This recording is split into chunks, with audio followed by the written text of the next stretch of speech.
There's a story in the Korea Times, as per usual, about the possibility of Secretary General running for president. The only reason I'm asking you is because it quotes what it describes as a Ban Ki-moon aide at some length, saying, quote, "Now that the pro-park lawmakers have taken the helm of the party, many say it will be helpful to Ban in launching a presidential bid. But I and other confidants of Ban don't agree." So it seemed like, I just want to know, this is described as a Ban aide, so I don't think he has any aides beyond UN staff. Is that? Well, I just want to figure out. You know, first of all, I mean, I'm not in the business of trying to figure out who anonymous sources are, how people describe themselves. So I can only say that, again, I mean, there's really nothing for me to say except that the Secretary General is fully focused on only being Secretary General till December 31st. And would he encourage his UN-paid aides to I will not speculate. To spinning? I will not speculate that the person is quoted is actually who that person is.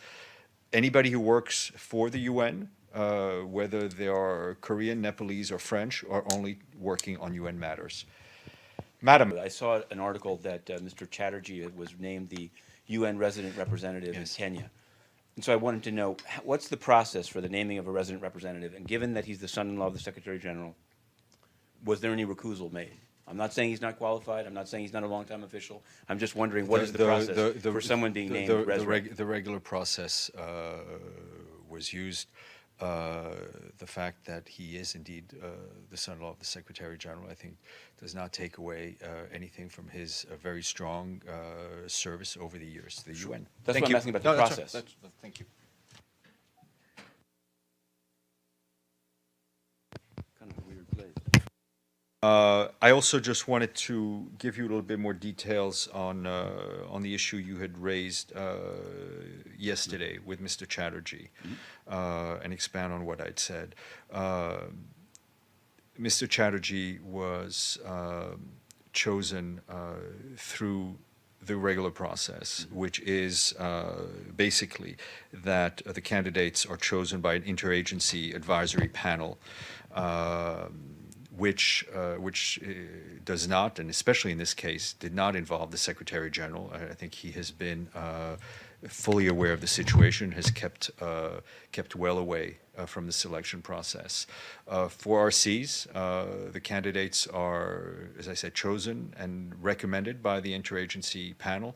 The name of the recommended candidate is then given to the Secretary General to sign off on. He does not involve himself, and as I said, especially in this case, involve himself in the selection process. And I would just again reiterate Mr. Chatterjee's, I think, very strong qualifications in his career with ICRC and the UN over the years. No, I really appreciate that, because I looked into it too, and it seemed like it goes that they sent it to the UNDG chair and the Secretary General. And I guess that's why I was asking it yesterday. I just meant I just say procedurally, first of all, I mean, the Secretary Secretary General is very aware of the sensitivities of this case and has stayed well away from it.